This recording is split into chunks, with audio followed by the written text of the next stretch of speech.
Hey everybody, welcome back to another episode of Tasty Trails Travel Pod. This is part 2 of my conversation with Edgar from the Basque Country in Spain. If you haven't listened to part 1 yet, go back and do that first. We cover Basque identity, the ancient language of euskera, pinchos, cider culture, and a whole lot more. In part 2, we are going deeper. We talk about the food and the drink traditions that show up in festivals, tapas, Kalimotxo. We get into the Basque cheesecake debate, txokos, Michelin star food, and so much more. We're still in person over a nice bottle of wine, enjoying that. And it really was just so much fun to do this interview in person. So I hope that comes across as well, just in everything that we talk about. Because yeah, it's just so fun and interesting. So let's go. This wine is perfect, by the way. And that's it. I'm going to cut you in just 2 minutes to say something about the tapas. The tapas is the Spanish pinchos. It's not just that, but well, there are a lot of kind of tapas. I'm not going to start speaking about tapas, but it's very nice because I think it was Alfonso X that he saw a problem in Spanish society, that many people with not much money, they spend almost all their money going to bars and getting drunk. Okay. So he... Do you know, when was this? Do you know? Long time ago. It was in the Middle Age. I think it was... Okay. I'm looking for this information. I want to contrast it. There's an article in La Vanguardia that says that it's in the 13th century. Okay. Alfonso X, the Wise, El Sabio. Oh. I know it was him. I didn't remember the century, sorry. But he realized that there was a problem in Spanish society. People got drunk very easily. So to avoid this, he raised the prices of the drinks, but because he said that people from bars and taverns must serve the drinks with a portion of food. And that food was People won't get as drunk above the glass or above the jar. In Spanish, that tape or that ceiling is called tapa, porque lo tapaba, because it was... That's so true. It was up to it, above it, sorry.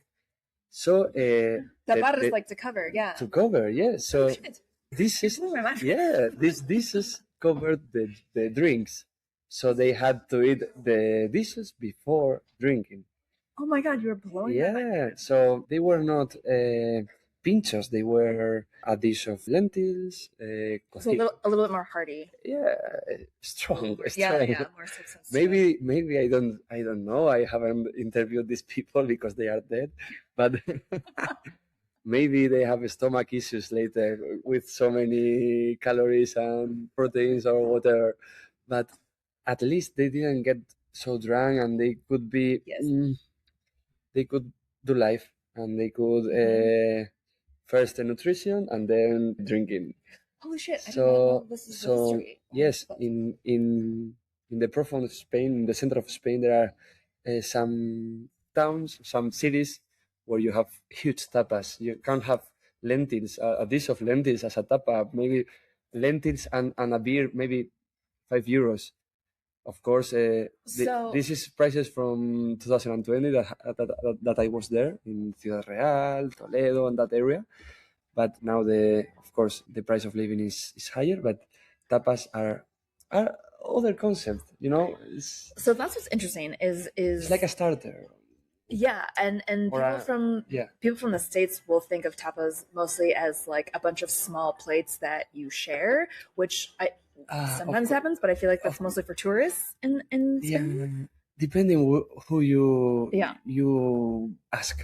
But, well, of course, like in a lot of areas of our life, everything depends, and there's not just one correct answer to our questions. So this is my answer. I hope you like it. And yeah, I like pinchos, I like tapas, I like both concepts, I like both culinary levels. And yeah, and a bit going back to the food, the typical food or the traditions in my area. I'm from Leioa, as I said before, but it's very close to Bilbao. So in Bilbao, we love to eat. People in Bilbao are seen all over Spain as people that eat a lot. They are rough, and yeah, we like eating. We enjoy it. We like our, as I said before, chipirones, our cod, our bacalao, our chuleta, our pinchos. But if you ask older people, and this is what I wanted to say, they would love, well, parts of the pork or of the cow that are a bit, that maybe our generation doesn't like that much. They like the hands of the pork, they like the tongue of the cow, like they like the callos. I don't know how to say callos in English. Calluses, it says in word references. Well, mm, Mondongo? No. Tripe is mondongo.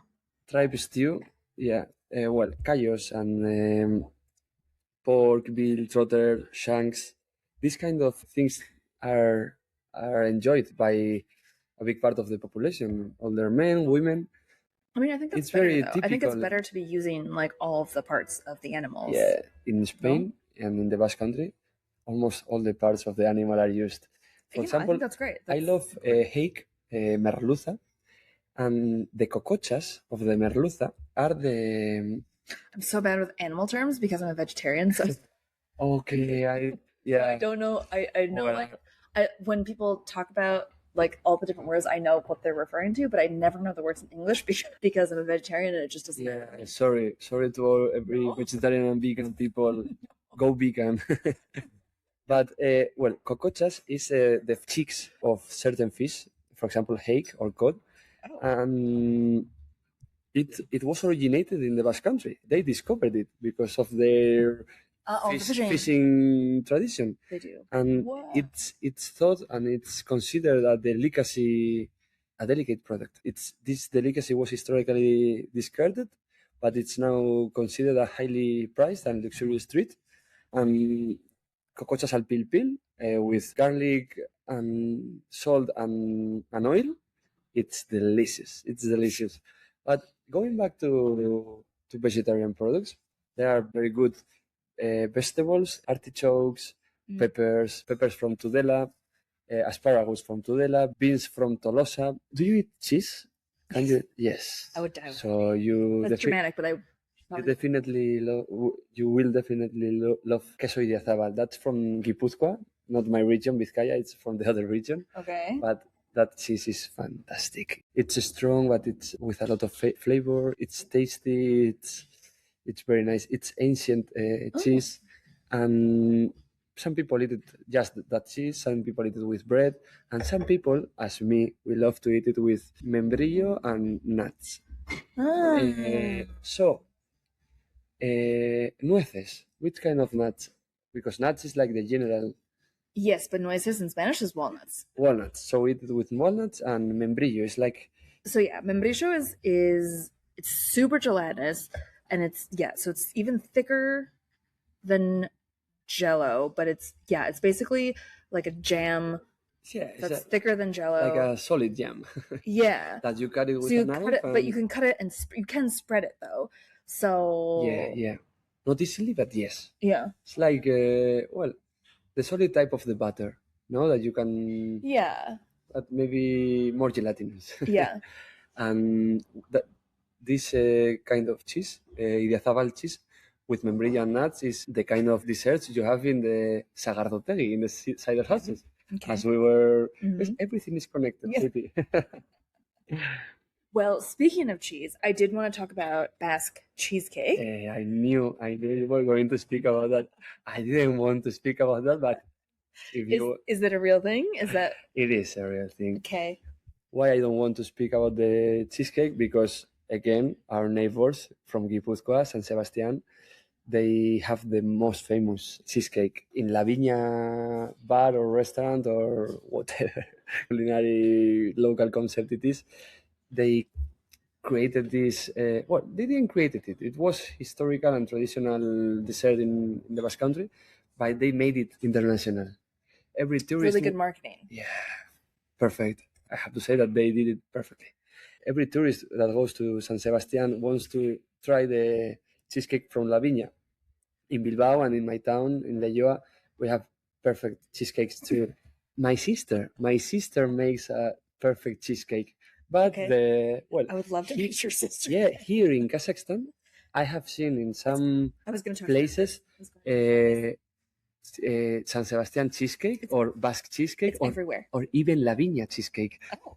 Yeah, I don't remember the place, but Literally, yeah. like all the cafes you go to, like everywhere has Basque every elegant cheesecake. place they have cheesecake. But it's Basque cheesecake It's- because It's not the half as good as in the Basque Country. I'm sorry. Well, of course not. But at least they try, and I love it because they put the Basque Country in the map, and the Basque culture and Basque culinary style is widespread. So, like, have you had New York cheesecake? Yes, I like it. Okay. Of course, I like it. Well, so what are the differences? Okay, if I'm not wrong, You don't have the graham cracker crust and Sorry? Basque. The graham cracker crust, like New York cheesecake has the graham cracker crust, and Basque doesn't have crust like that. that's true. If I'm not wrong, the New York cheesecake is with cookies, Philadelphia cheese, and jam, and it's not baked. It goes to the fridge. Yeah. Yeah, I think you are correct. so more or less in general terms. So the Basque cheesecake It's baked. is baked. Uh-huh. Then it can go alone. It can go with jam in the top. Mm-hmm. It depends in the consumer, of course. How often are you eating it? Is it something you like bring to parties, or do you eat it like once a week, like in your families, many or like? people bring it to parties, to Yeah. family meetings, family gatherings, Christmas. For example, my sister. I am saying hello to my sister. I love her. She made me a cheesecake for my birthday, and she put the candles there. So that's the level.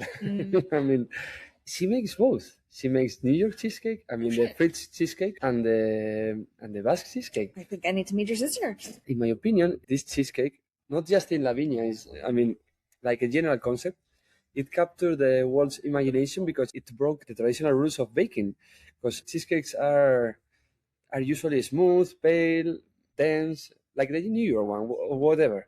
But this Basque version, again, not just in San Sebastián, also in Bilbao and in Álava, and well, I'm from near Bilbao, so I'm always defending Bilbao. So this Basque version is baked at a high temperature.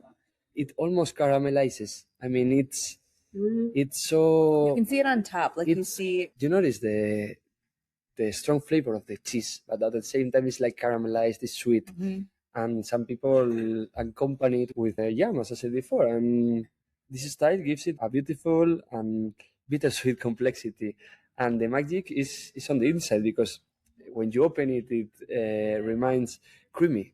The texture. Almost molten, yeah. Like... And, well, in my opinion, it's the ultimate contrast of textures and flavors. And it proved that the imperfection can be absolutely delicious. Yeah. And, well, I love it. Now people have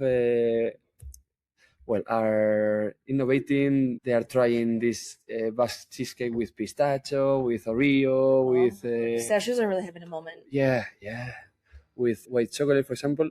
And of course, I could eat every of them, but I stay with the typical one. Classic. Maybe if you ask another guy, he will say that he wants it raw, just the cake. I like it with jam. Okay. I like it with jam. Maybe blackberry, blackcurrant, strawberry. Yeah, it gives a little extra. Pretty flavor. Yeah. Yeah. It's like asking tortilla with or without onion. Depends the people. So I'm the one that says tortilla with onion and cheesecake with jam. Okay.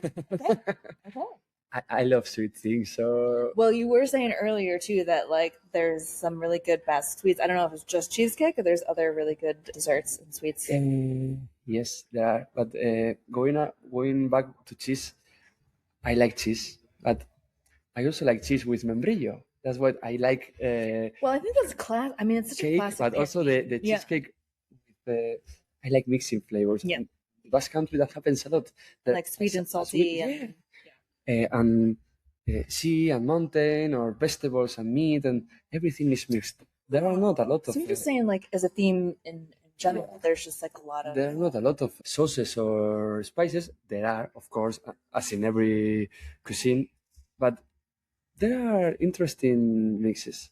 So, according to pastries and desserts, I love the Carolina and the bollo de mantequilla. These are I don't know these. Carolina. It's a typical. Somebody was in love and named it a Carolina, or was heartbroken. Actually, I don't know where the name comes from, but it's a typical sweet from Bilbao. It's from Bilbao. It's a typical not sweet, a pastry. Okay. It consists of a small pastry crust filled with custard and topped with a meringue cone. So and it's huge. It's well, yeah. You cannot eat it in a bite. Maybe No. When I was a kid, I loved the Carolina, but I didn't eat the cake. I just ate the merengue. I love it because it can have different colors: white, yellow, black. What's the yellow? Is it like baked merengue or almost smoked merengue? Not smoked, burnt merengue. That's chocolate, and then what's this part? Yeah, like caramel, merengue. Ah, okay. Yeah. The principal ingredients are merengue, puff pastry, and short crust pastry, tartlet, and then egg yolk and chocolate. Not everyone have chocolate, but I love Carolinas. And also I love another pastry typical from Bilbao, bollo de mantequilla. It's like, you know what is a bollo? Like a butter pastry. Like a croissant? It's a butter pastry to me. Not just that. It's like it's like that. Yeah, it's like an iconic sweet pastry from Bilbao. It's from Bilbao, like a butter bun. Okay, it's a sweet bun. It's a soft and fluffy brioche, for example. Not brioche, but just for people worldwide to understand that. Yes. And it's something similar in Bilbao. In the 19th century, in La Suza Bakery or in Aberasturi, there are typical bakeries there. They cut this brioche or this bread in the half, and they put butter and sugar there, and they make like a sandwich of brioche and butter and sugar. And is there anything better? It's baked. It's crunchy, but it's soft. It's perfect. It can be eaten in the morning as a breakfast with coffee. It can be eaten while you are having a nice walk in Bilbao. Yes, it's a staple of Basque bakery culture that I love, and locals like me enjoy them fresh. I love them in the morning. Some people eat them as afternoon snack. Yeah, like a merenda. Merienda, yes. Merienda is another very nice concept in Spain. In Spain and in the Basque Country. In Spain, in other parts of Spain, I think in all of Spain we have a bocata. Bocata we call it in Basque, or bocadillo, like real bread sandwich, baguette sandwich. Sorry, bocadillo is a popular culinary concept all around Spain, and in the Basque Country we have bocadillo de chistorra, not bocadillo, bocata. I'm going to solve a question that a theme that I started before, the Kalimotxo. So, for example, in Basque celebrations or festivities, for example, San Juan or San Jon, the 24th of June, the night from the 23rd to the 24th, that are the local festivities of my town, of Leioa. Okay. Leioa is not a touristic place, but we have nice festivities, and we celebrate it. Cuadrillas, groups of friends gather, I don't know that word. I love that. And yes, cuadrillas gather and they celebrate the festivities. They have a good time. They are pure joy, and they do activities. And at night they go to chosnas. So what are chosnas? Chosnas are like cabins, like not improvised, but temporal bars that are just constructed for the local festivities of a town. And then there you can have drinks, very cheap drinks, like a half liter of beer for 2.5 euros. Oh my God. Yeah, and a Kalimotxo. So Kalimotxo was created 50 years ago in the neighbor town of Leioa in Getxo. Okay. Or that's the popular legend or story, because the wine that the cuadrilla or the group of friends booked, it was not good, and they have a lot of liters of Coca-Cola, so they mixed it. So they mixed not very good wine with Coke. So mocho, Kalimotxo, comes from Cali and Mocho, two names of the cuadrilla that invented this. So Cali was an engineer and Mocho was the architect of this idea. But is that different than Tinto de Verano? Tinto de Verano is different. It's with fruits, it's with soda. It's another concept. Kalimotxo is just Coke and bad wine, cheap wine. So people in these chosnas, in these improvised bars, in festivities, drink Kalimotxo because it's cheap, it's easy to do. Just I'm going to repeat it like 10 times, but wine, cola, and a couple of ice cubes, and just that. And that's it. And just that, not ice cubes, the wrapper, just the solid and cold water. So we drink Kalimotxo, but also we need to eat something. So we ask for a bocata in the chosnas. Before they were 3-5 euros, maybe now would be 5-7 euros. But bocatas can be a baguette or a chapata or a nice bread, not sandwich bread, like a longer bread, crunchy bread with flavor. And you can put solomo, that would be like slices of pork steak. You could put bacon. Solomo gasta would be these slices of pork steak with cheese. Okay. Tortilla, bocata, of course. Sure. Bocata tortilla. Bocata chorizo. Bocata chistorra. Would be kinds of chorizo. Bocata de morcilla. Morcilla is like, it's not Basque. It's not just Basque. It's from Castilla. It's like the blood of the pig with rice. I'm sorry, you are vegetarian.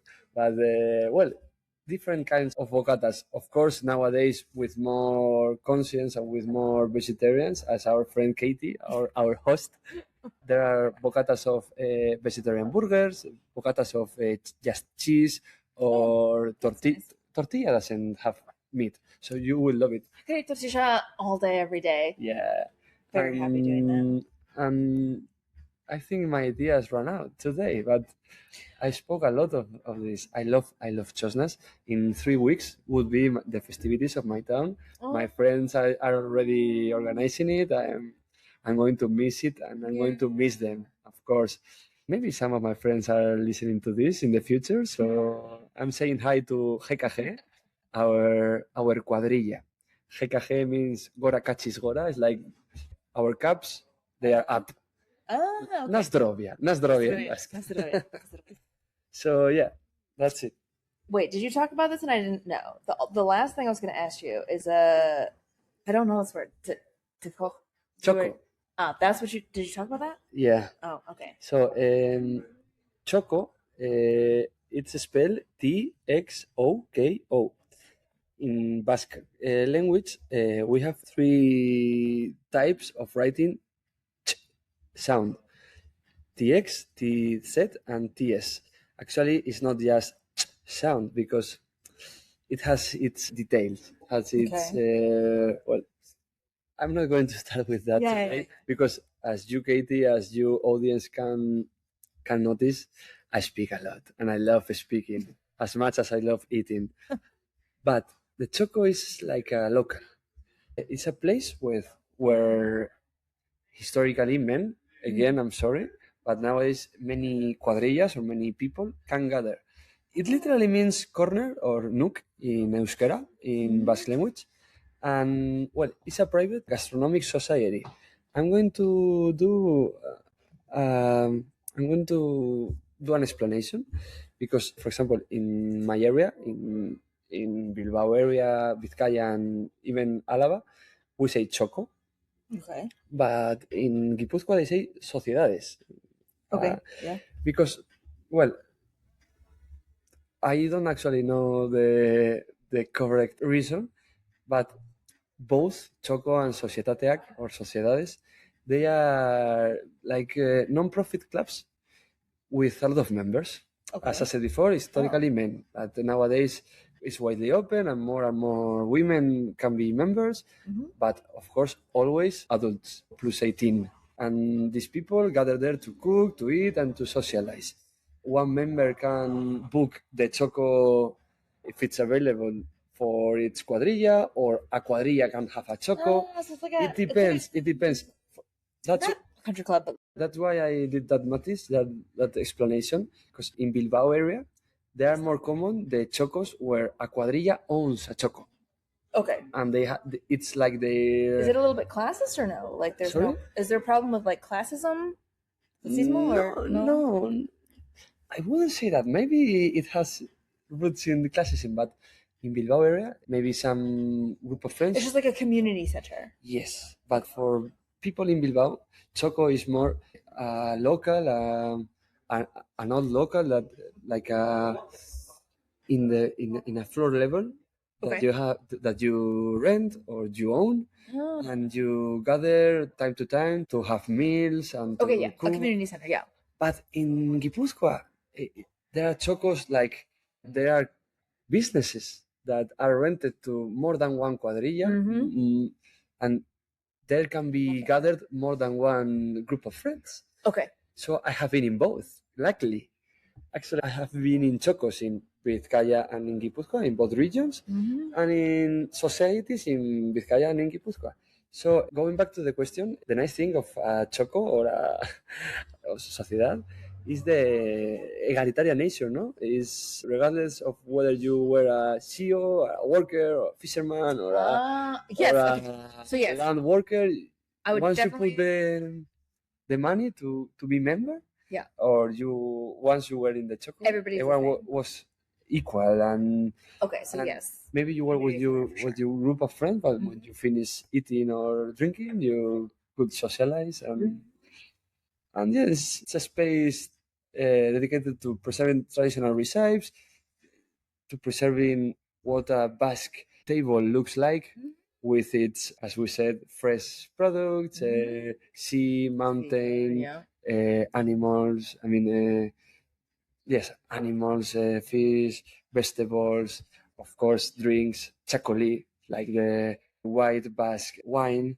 and well, it preserves it, and it gives it another level and another sense. And maybe audience, maybe this is why Basque Country is the region with the most Michelin stars in the world. Oh shit! Maybe. Is that true? I didn't know that. Oh shit! This is true. This is totally true.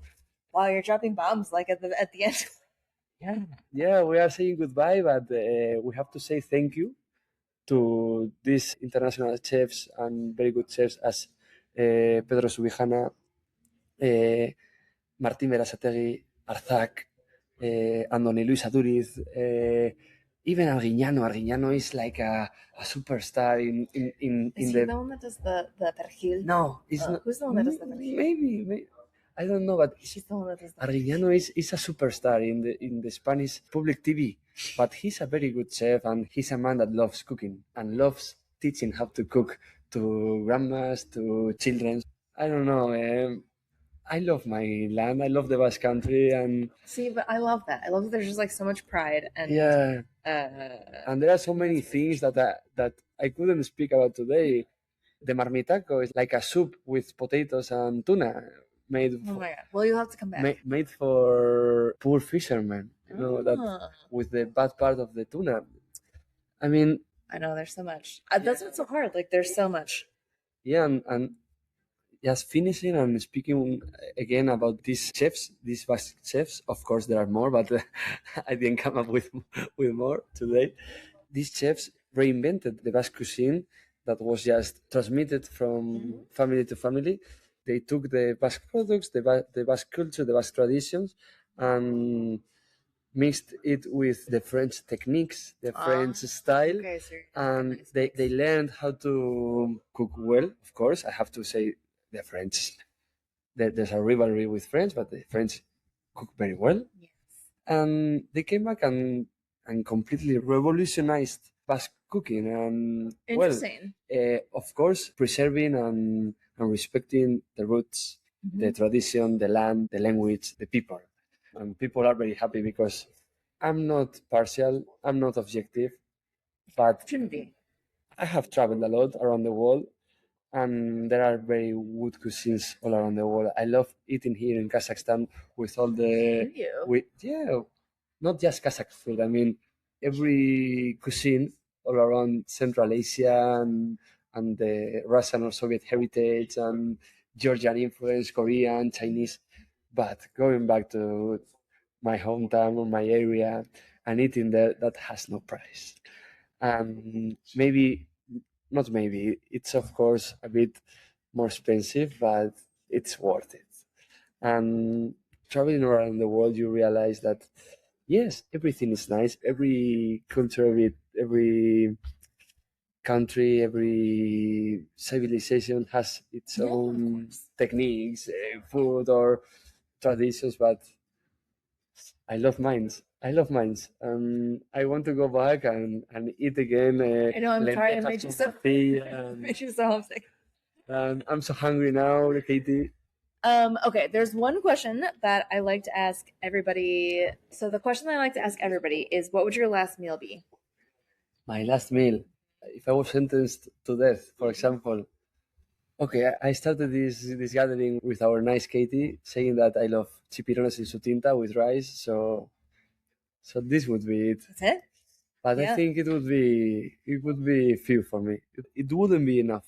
I want more. Well, of course. I want that. We can't have everything. Yeah, I want that for first course. Okay. I want a salad with Basque tomatoes and asparagus. Oh. I want a second course, a big chuleta. And I want a cheesecake with jam to finish this. Okay, but I guess what I love the most is that it's all Basque food. Sorry? It's all Basque food. It's all Yeah. food from Basque Country. Yeah. Okay. Yeah. Okay, Super maybe appropriate. if the chef Amazing. doesn't have that, I will have lentils with chorizo and morcilla. And You're cheating now. yeah, and to drink, I will have a wine from the Basque region of Rioja Alavesa. And I'm saying hello to my friend Unai that his family has a home there in El Ciego, a very nice place. Actually, to finish with this, you know that in the Basque Country in Bilbao we have a Guggenheim Museum Yeah. designed by Frank Gehry. Okay. So Frank Gehry also designed a bodega, a wine house, wine cellar in El Ciego, in this town that where Unai, one of my best friends, actually, he has a house. So, well, everything in the world is connected. So, people, I hope you liked and enjoyed this informal chat about Basque culture and Basque food.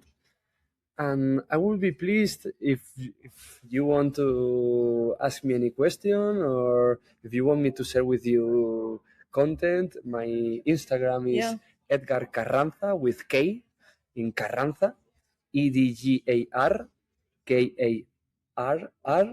KARRANZA. Edgar Carranza. I'll link all of it in the description as well. So cheers to you and a last choch. Amazing. And ongi etorri, that's welcome in Basque, and happy to have you. How do you say thank you? And Thank you. Eskerrik asko. eskerrik asko. Yeah. Eskerrik asko. Eskerrik asko. Eskerrik asko. Agur. Bye bye. Agur. So that is a wrap with my conversation with Edgar. And honestly, we could have kept going for hours and hours. Basque Country is one of those places that the more you learn about it, the more you realize like how much there is to know. Make sure to share in the comments some of the stuff that was the most surprising to you. What did you learn? And if you'd like some more episodes in person, I'll try to make those happen because yeah, just had such a fun time. If you enjoyed the episode, please share with somebody who would also enjoy it. We love sharing cultures and being curious about the world. So thank you for being here and see you in the next one. Bye.